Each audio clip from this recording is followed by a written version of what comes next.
What's going on, everybody? Welcome back to another episode of the Nerd Jam Report. I'm your host, Pablo, and joining me, as always, is Mr. Brian Schultz.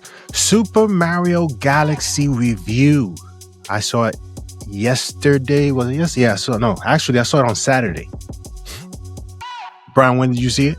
Friday, okay. It's going to be interesting to see the conversation here because Brian sent me a text about his thoughts on the movie. It was a quick line, and I probably saw it a little bit differently, but let's get into it. Brian, what'd you think of Super Mario Galaxy?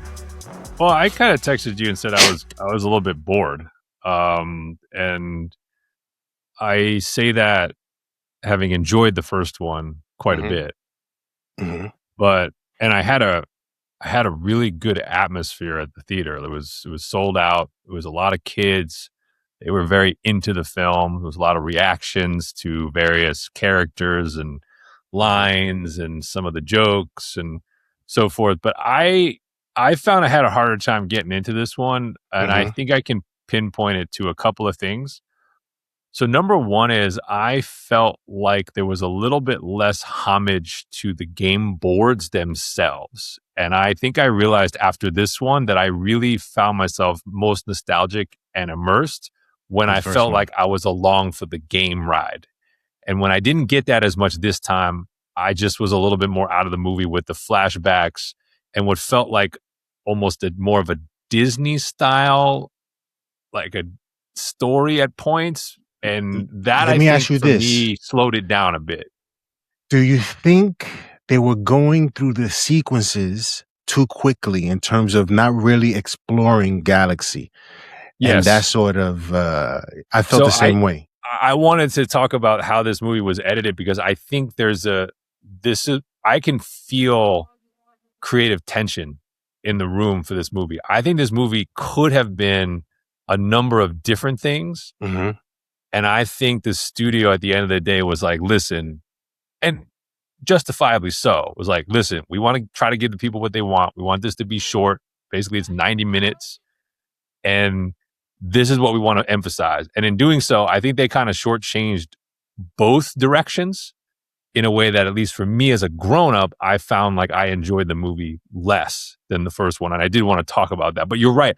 I think there's actually a really, for lack of a better word, a mature version of this movie that could have been a lot more interesting than the one that they gave. And I think there's a more arcade version of this movie that could have been a lot more sort of, I don't know, spectacular than the one they gave. They kind of wound up in the middle. And as a result, I was entertained at points, but I found my enjoyment was definitely materially down from the first one.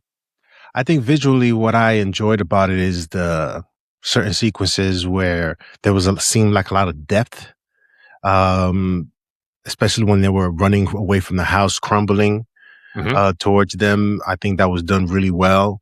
And yeah, for the most part, they were sort of going through highlights of different things you've seen in the games, but not really exploring Super Mario Galaxy, because that's what it was about when you played the game, is exploring these worlds. And yeah, they had an opportunity to create further pieces of continuity in terms of exploring Super Mario Galaxy. And instead, they just, they just went through the hits of different things you've played in the games, but not really cared about it too much. So you saw visually pleasing things, but in terms of the story and the exploration part of it, there wasn't any of that. They sped through this, I think.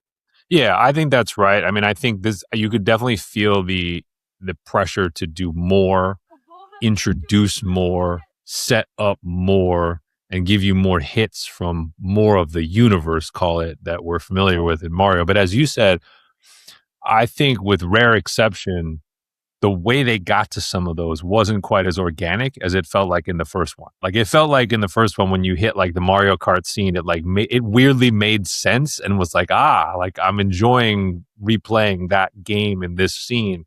Whereas this one kind of felt like, hey, I got to insert this character here and I got to throw this aspect of this game here. And it did feel a little more cobbled together for the sake of expansion. And That being said, like I said, the kids loved it. My audience was really fired up. Like they were in, so I can't criticize the output from the standpoint of reaching that core audience. But me, like I said, me as nostalgic grown up, I did not quite feel like it resonated the way the nostalgia was, 5 out of 5 in the first one. Yeah. There was a route here with characters where when they started down the path, I found myself thinking about Disney movies, because I was like, there is a world where the Peach Rosalina story could have been a lot more full and emotional as long lost sisters. Yeah. There's a version where Bowser and Bowser Jr., even though it's played for laughs somewhat, could have actually been like almost a pretty emotional father-son estranged relate. And I was like, there's a movie there where like, had they gone full in, I'm like, I would have been, wow, this is something I expect from like Inside Out as opposed to Mario movie. So the question is, let's say they do that. How much do you think they lose the kids in that process? And how much more do you think like you and I enjoy that version of the film? I don't think you lose the kids, because the visual aesthetics that they use is very appealing, and you watch it even though you were perhaps bored, but you watch it because of what else you're going to see next here. So I don't think you would have lost the kids. And those movies, Inside Out, Up, and which have those sentimental beats, still resonated with kids. So I still think that it would have gone over well. That's the version I most wanted to see. And in a weird way, of course, not on that list, and I'd be curious as to your reaction, it didn't feel like Mario had a lot to do in this movie. Yeah, yo, all I remember him is jumping around, going through these barriers and hurt things that he does in the game. But yeah, he had these one-liners, and he didn't have much to say. All you knew that is he had obviously a thing for Princess, and these guys were trying to egg him on. But outside of that, I think the more interesting parts to me was with Bowser Jr. Yep. And this girl discovering her sister. Yeah. Or her mother, I don't know. And that was kind of weird, because it was like in the first one, it felt like they did pay some attention to giving Mario his own family story, a plumbing story, like, just like a setup to bring him into the Mushroom Kingdom. And this one, it kind of felt like he almost felt superfluous to his own named movie. It was like if you took him out, because I mean, on top of that, he and Luigi spend whatever that whole sequence where they're babies, it's like they're not even really characters in a real sense. So I was a little confused by that, where it just felt like, I mean, Chris Pratt, I'm sure, got a really nice check to do this, but I was like, he didn't have much of anything to do, other than, like you said, a couple of set pieces, which almost felt, like you said, secondary to what the story they wanted to tell. Similarly, what did you make of how Yoshi was included and used in this movie? I think he was serviceable for the kids. Okay, like did enough for them. Did enough for the kids. He provided some instances of humor for me, but for the kids, he went over well.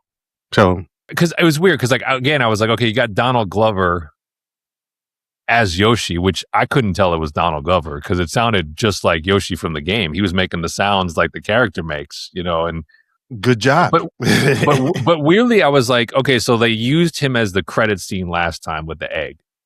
So you're like, okay, I figure and immediately they pick up with that in this one. But I guess I found myself a little bit confused where, like, okay, they bring him in, so you feel like he's going to be this big new character intro. Mm-hmm. But then it almost felt like they didn't want to bother with Yoshi Island or any of his backstory. And then he kind of is there, but then disappears and then kind of pops up for the final battle. And I'm like, I don't know. I guess I was a little bit underwhelmed, and I guess maybe you're right. It felt like he was planted there to kind of keep the kids entertained, and they weirdly, the stuff that they were sowing with Peach and with the Bowsers, they kind of like didn't really write what I kind of expected them to write, which was the whole Yoshi game. Like if you play it on Switch, for example, like there's a whole rich text to like him and the other Yoshis and like their own battles and stuff like that, and they didn't get in any of that. So I don't know. Like I guess maybe they're leaving it for the future, but he felt a little, I don't know, he felt a little half-baked to me. Like I kind of was hoping for a little more. Maybe there is a version that has more. Because even like the dino scene, which was ripped from Jurassic Park, like it was like he's the other dino, and it didn't feel like there was any connection. You know, it was just like, dino. Yeah, So. yeah. What was your favorite visual? I'm curious because you have the visual eye. What was your favorite visual in this film? I think that whole sequence where the house, that whole sequence from beginning to end with the house falling down, you got a brief glimpse of perhaps storyboard of how they're gonna. I mean, we've seen a little bit already from the Supergirl Brainiac taking the city. So you're gonna get something similar to that, and I enjoyed that whole sequence. That was one of my top two as well, because I feel like once things started falling, I felt very much like I was in one of the 3D games. Like when you see them running and the pieces of the kingdom are fall, I'm like, okay, now we're in a level of the game, and then it keeps going, like the kingdom keeps tipping and keeps. I'm like, this is very much what I came here for. So I would agree with you. I have to admit, like I also did like the sort of meta when they had Bowser playing the side-scrolling 80s graphic, and they were in the 3D world. I actually like yes. So I actually liked the nostalgia of the sides, because they did that in the first one. I thought that scene was very well done in this one. And I always I'm a sucker for seeing the old game graphics when they're included in that way, where it's like, oh no, it's 3D. No, it's 2D. No, it's 3D. I actually really enjoyed. Yeah, I like that too. And then the third one, which wasn't really a set piece, but again, didn't feel like it went anywhere. It was, I kind of liked the initial Star Fox montage where I was like, oh, you guys pulled out the classic animation, but then it didn't, I thought we were going to go somewhere with that. And it didn't, like, it just was like an intro card for him, but I did like when it came up on screen. So those are probably my three favorite things that we saw. I didn't get there wasn't too much of a reaction when Star Fox showed up, but it certainly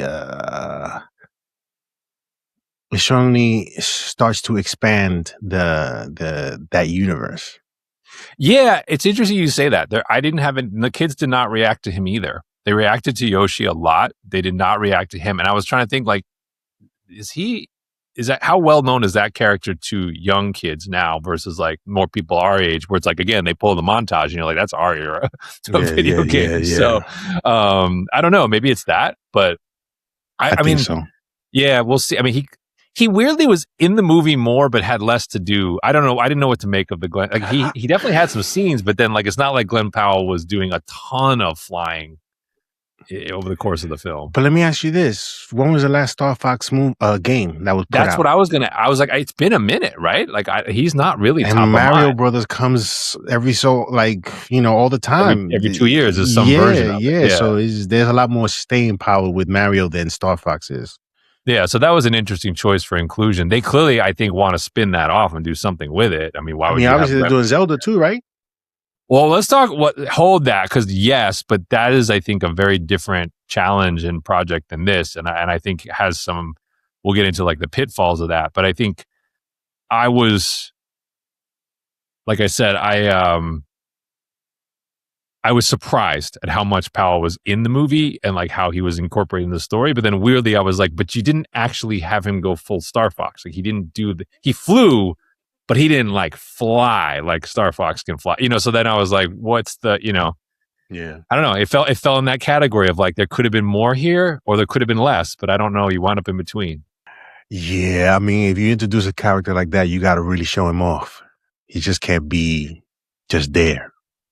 Yeah, it kind of felt like he needed a set piece with that the makeshift ship to kind of like fly them through a level, like for real, not just fly them into space a little bit. Yeah, they had to give him that Poe Dameron sort of respect, like having him be that elite, flyer. So commercially, this movie did fine, obviously. But where did it open at? So it opened 190 US Wednesday to Sunday, 373 globally, with notable asterisk, it has not opened in Japan yet. So you do have to allow for that'll be a pretty decent sized market given Nintendo. What I would say that was interesting was that the opening day was bigger than the first movie, but the weekend ended up smaller than the first movie. So I think that's deserved. But it leads me to wonder, I think this is going to end up, it'll make $1 billion because 373 as an open, you'll get to $1 billion. Mm-hmm. But I don't think it's going to threaten the first one's total. No. I think this is going to come up a couple $100 million short. Yeah. And I'm curious as to how, like, what's your reaction if I'm right about that? Let's say it's 1-1 versus the last one was like 1-4. What's your reaction to that? Like, that's obviously profitable. This budget was, we can talk about it. These guys know how to budget. The budget was like 110 on this. The last one was 100. That's half of what Pixar movies cost. I do not know why Disney movies cost 2x what these movies cost, but they're going to make their money fine. But what's your reaction to that when I say Mario 1 to Mario 2 drops from 1-4 to 1-1? I say they are going to take a look at the pitfalls that they sort of experience with this, because you want for your second one to do a lot better, right? You want to see that upward that upward momentum, and to stay sort of neutral, even though, hey, they can do $100 million movies and make 6, 7, 8 all day long, right? Mm-hmm. They wouldn't mind that. But to hit $1 billion, those are feats that you want to meet and surpass with each movie. And hopefully that, like, if this would have been even more, Star Fox has then a lot more potential. Well, with this, you sort of have to start to question that expansion. But the main thing is, don't be so quick to sort of show us the hits. Really think about the kind of story you want to tell without making it look like or feel like this isn't a Super Mario Brother type movie or experience. Yeah, and that's my thing is, they clearly, as we can talk about with Zelda, other things, the Star Fox, they're wanting to build a universe. Mm-hmm. And so I'm grading them from that standpoint based upon successful and failed versions of universe building that we've seen. This movie strikes me as a very interesting, what will they take from it? For the reason that they are going to make a lot of money. So from a studio executive standpoint, they're going to look at it and say, great, box checked, mission accomplished. But I think creatively, they need to be careful, because I see the warning signs of where they could mess this up. And the universe could wind up being a lot less than it. I mean, this is Nintendo, man. Like, your reach, your staying power, your character library, like, you have the potential to have multiple billion-dollar properties out there. If you wind up with, like, you can't get Donkey Kong off the ground and you can't get StarCraft, that's a failed universe. Even if you have a couple billion-dollar films, it's a failed universe if you can't make those work. And so what I saw in this movie was, like, to your point, it's like rushing to get pieces on the board, but not really thoughtfully setting up those next trails. Like, I actually didn't understand what happened with Donkey Kong, because he was pretty meaningful to the first movie, and they had Seth Rogen doing it. And I was like, great. So they're clearly setting up Tropical Country or whatever they want to do with the Donkey Kong universe. And it's like, he pops up for like one background shot in this movie. And you're like, wait a minute. Now Star Fox is center stage. Like, why aren't you building on Kong in a way that makes us crave his launch? Because that's another character that ought to be doing billion-dollar type animated properties. That should have been the movie that came out before this one. Now you've lost momentum. Interesting. So you've gone spin-off right away because it's Kong. Oh, absolutely. Like, why not? I mean, all you gotta do is look at Wreck-It Ralph. Look at the sort of template, that you built with him. Now you got Donkey Kong. Now you have, this is a better known IP. Yeah, you can certainly do something with that. But to do it this way, you've lost the momentum, even though interest will perhaps still be there, but it would have been better if he was there in his own movie prior to Super Mario Brothers. Yeah, because like I said, now if you want to do a Donkey Kong movie, it feels like you have to rebuild the hype because he really wasn't involved in this film. There's no other forum for him to kind of springboard into his own project. But it seems almost too obvious that they wouldn't do his own gaming library. So that's where it's like, yeah, it's like rushing may have injured some of that expansion path that was there. It's like it'll be there, but I don't want to see this fail. Like I want them to be able to do this in a way that's nostalgic and fun for more characters. I would be interested to know the creators versus the executives in terms of where they wanted to meet here. That conversation, because that conversation to me, I'm thinking, when you make $1 billion on a movie, other people want a piece of that recognition in terms of what they have to say on a film like that. You know what I'm saying? So I wonder what the conversation was in terms of what the executives wanted and what the creators wanted. Yeah, I mean, I think it's always where. Yeah, I mean, I think it's where we give Marvel a lot of credit is that they didn't let Avengers 1 ruin everything that came after. There is a world where like they make $1.6 billion off that movie, and it changes what comes after in a very negative way. Right? They start rushing Avengers movies. Forget the individual characters. This is where the real money is, right? And in doing so, they limit their upside. They don't get the payoff of Endgame, right? So by playing the long game, and then as we've said many times, having that fulcrum moment of Winter Soldier and Guardians 1, where all of a sudden they realize that, hey, even these lesser known characters can be close to or go through $1 billion on their own. Imagine what we could get when we do put them together. That's how Nintendo needs to be thinking. Because honestly, their characters are more famous than a lot of the characters that Marvel popularized in the Infinity Saga. $3 billion, that's what you get if you go that route.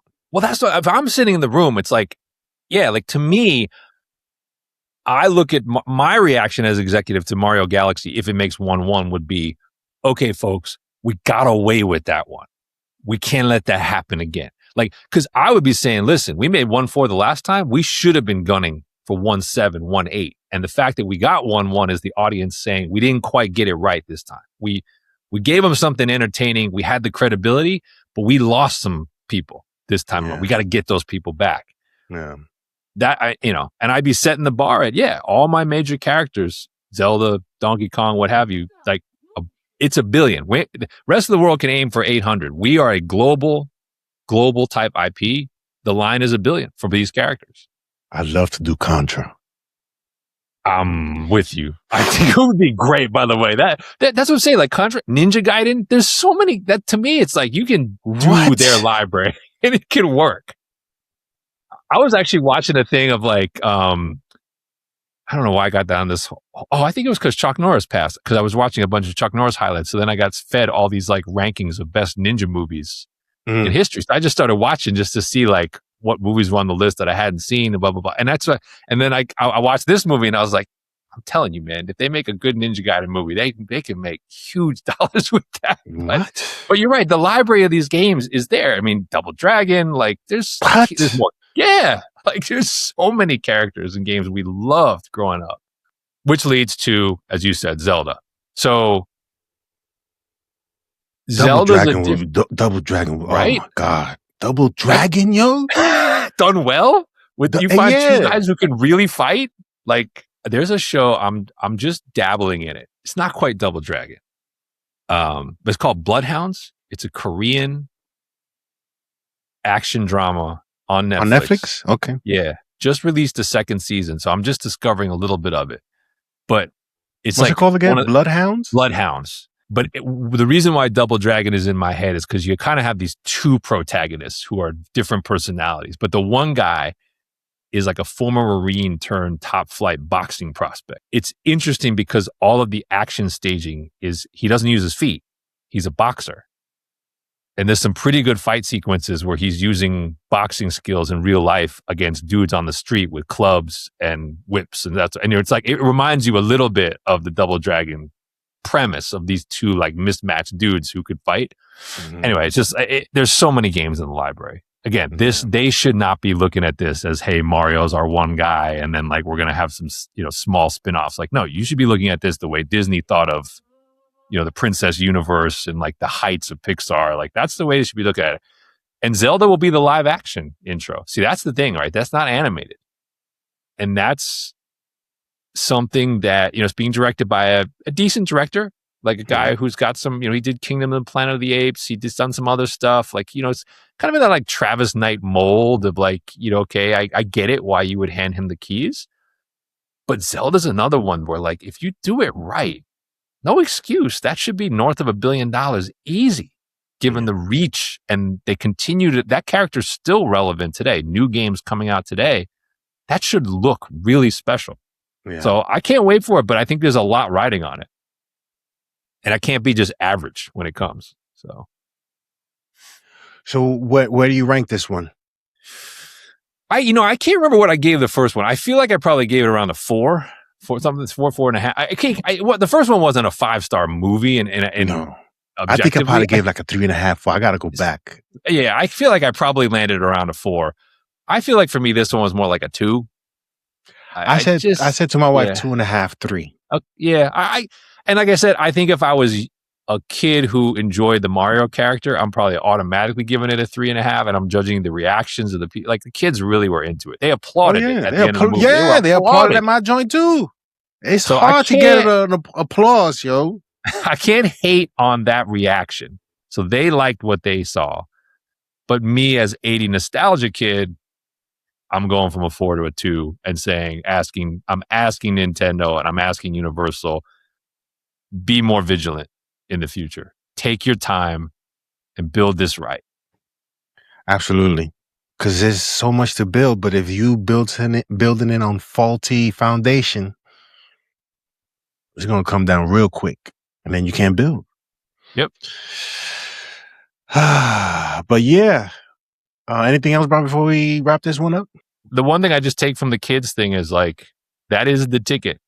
I mean, like, if we're thinking about this year and you think about that formula for success, like seeing all those kids there on a Friday, and it was a Friday, which I think some kids had spring break or what have you, but seeing them on a Friday, midday, fired up, applauding, like, and forcing their parents to bring them, that is the grail for these movies as we go through the summer. You got to get that and get that reaction. Absolutely. The nerdgemreport at gmail.com. Reach out to us anytime. I'm sure those conversations will be productive, because we're consumers. We're your focus group, yo, because we've watched all of it, and have very particular, I guess, takes on where you can take it, yo. I'm telling you, man, Bionic 6 is right there, yo, for a lot of these. Bionic 6, you got there's just so many things that can be done. We have kids too. We have kids, so you're watching the kid experience it. I told you, like, my kid was out on this, and it's really just because of her own taste in gaming. Yeah, she really likes the Yoshi game, and she said to me, she's like, Yoshi's the only reason I would consider going to see this. Okay. And she said, but she's like, Mario's just not my guy. Like, she's played Odyssey, she's played Mario Kart. She's like, they're fine. And I know for some kids, they'll be like, what is she talking about? She's like, that's just not her style of game. Right? That's fine. Absolutely. She's into Marvel gaming. She's into some computer online, like Baldur's Gate, like adventure gaming. That's her style of gaming. That's what she likes. So that's what she wants to see. So that's why, like, she's more intrigued by some of the other things that are coming out. And I will say, she saw the Spider-Man trailer in front of Project Hail Mary and lost her mind. And like that's where she's at. But a lot of kids, like, Mario is still a very, very relevant character and part of their life. And so, yeah. Treat it right, Yeah, exactly. Right. So yeah, let us know in the comment section below if you guys saw Super Mario Galaxy. Did you enjoy it? Did you like it more than the first one? Or which one is your favorite? Remember to hit that like and subscribe. And remember, if you haven't heard it anywhere else, you heard it here first on the Nerd Gen Report.